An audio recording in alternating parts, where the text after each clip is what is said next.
Hey, g'day guys, Adam from VideoShowMeHow. In this video, I'm going to be taking you through how to install one of these guys. This is the fan module bracket that is set up to go into your 80 or even the 110 odd litre upright fridges. We've just got one of the King's jobbies here that we've been using on the setup in the back of the D-Max, and this is it here. So I've already pre-installed one as a bit of a test unit. This has been in there for a number of months because I was testing some different filaments, and good news, these things are ready to rock and roll. They are available at the VideoShowMeHow website, and in this video I'm going to show you through why we need them, how they work, and how to install one in your fridge. So without further ado, let's get started. So as far as what these guys are, they're ultimately a custom bracket that is made out of a really high quality polymer that has a built-in DC fan that you can wire directly into your fridge. Now, why do you need one? Well, with this style of fridge, you can see in there, this has been on for a little while now, and it isn't that hot outside these days at the time we're filming this in June, and you can see we're already starting to have a bit of ice build up in the fridge. The fridge is controlled by this guy here getting super cold, and that then filters down to the rest of your fridge, to your door, to your drinks, to your bits and pieces down the bottom. Now the problem can be that when you've got a whole bunch of stuff in here,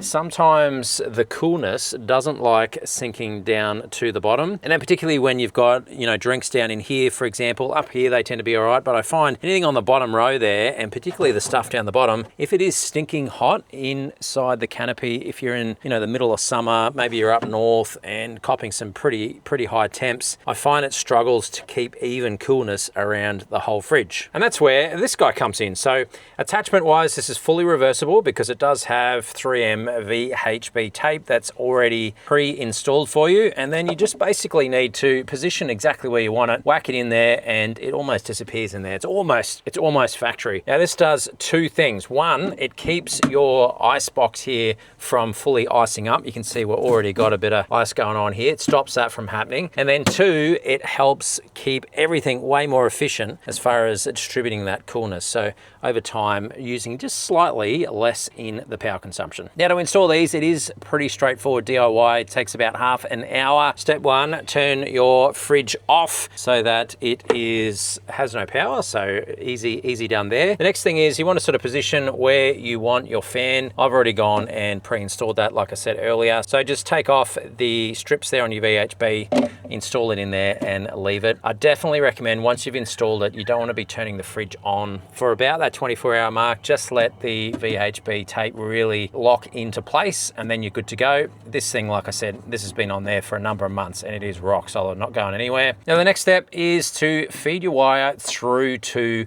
some constant power. Now if you have a look online, there is a number of different versions of this where they'll use the light 12 volt. I'm not a big fan of that because this light will only turn on when the fridge is open, and I want this fan going the whole time. If you only want it when the door's open, I feel like we're kind of defeating the purpose. You want this to be running when the fridge itself is running, certainly when the compressor's running. So easy though to feed. This little control module can pop out, so we want to be able to do that. I find that easier from the other side. I'll jump in there in a sec. So ultimately we want to feed this guy up through there. You can probably feed it in through the light as well if you can get that out. On my particular fridge, it's just easier to pop this guy out, so I'll be feeding it up in through there and it'll spit out the back. So I'll rip around the back and then I can show you what to do and what to plug into from that side. Now from here on this particular fridge, this is the King's 80.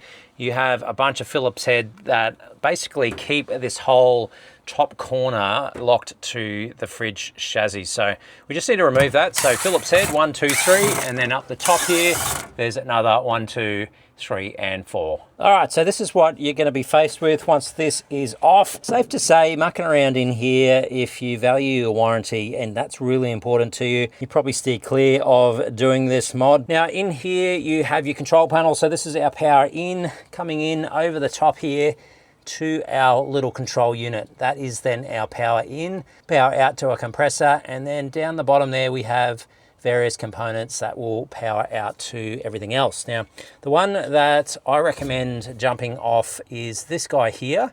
So you got a pos and neg, really easily accessible, and they do use your standard blade type connectors there as well. So similarly, if you don't want to do any of this sort of stuff and you just want to tap off the light, or the control panel, that is another method. Just bear in mind that some of those are not constant 12 volts, so your fan may not work the full time.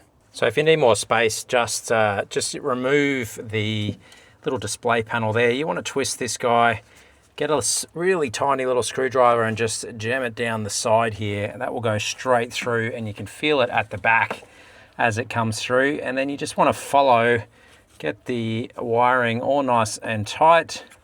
And then you kind of just want to follow the path that you've just made, push it all the way through, and you should start feeling it at the back. Once you've done that, just grab a pair of pliers and pull it the rest of the way through. Now, if you're pretty confident and the warranty side of things doesn't really bug you, another option is to grab a small drill bit. Still recommend doing it in through the section here, just because it's going to basically be hidden, right? Once you put your control panel back on, that'll all be nice and hidden. I have on a previous fridge been able to pull it through here, no worries at all.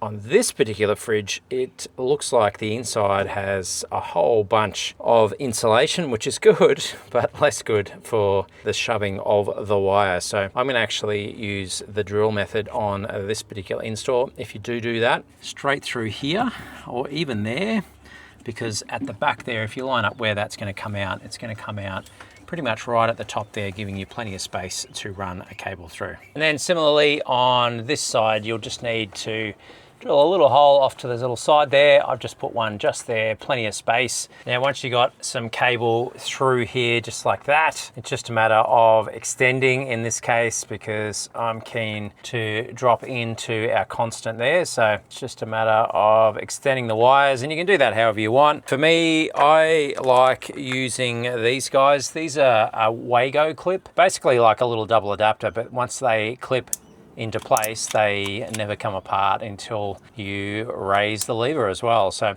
I like using these, and then I want to clip into these. So it's a matter of removing these guys, using a bit of a tool here to pull away some extra conduit, and then wiring in our loop so that when this guy gets power, so does a fan. And once you're all clipped in, just like that, just remember to put your connectors back in place. So your positive and positive, negative and negative. Make sure you don't get those around the wrong way. So that should be all nice and neat with the way it goes in there. From here, we want to be able to give it a test now. So we're all plugged in, we're ready to go. We'll whip back around the front, and here we go. We have our connectors in here.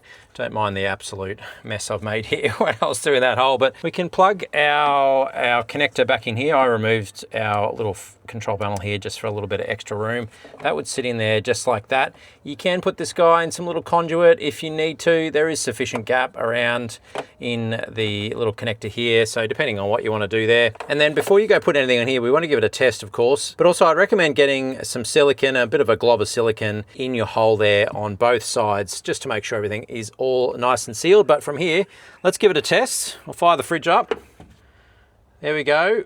And critically, if we eyeball in there, our fan is working. So that's awesome. And this will continue to work now, even if our fridge door is closed and the light is off. So, and then your last step, once you're done around the front there, is to get our housing, and we can slot this guy back into place. Don't forget your screws, the extra little bonus guy on the side there. We can bolt it back into place and do a final clean around the front. So there we go, we're all nice and installed there again. We've got our little cage. You can see that with the cabling in there, it all looks pretty factory, looks pretty good.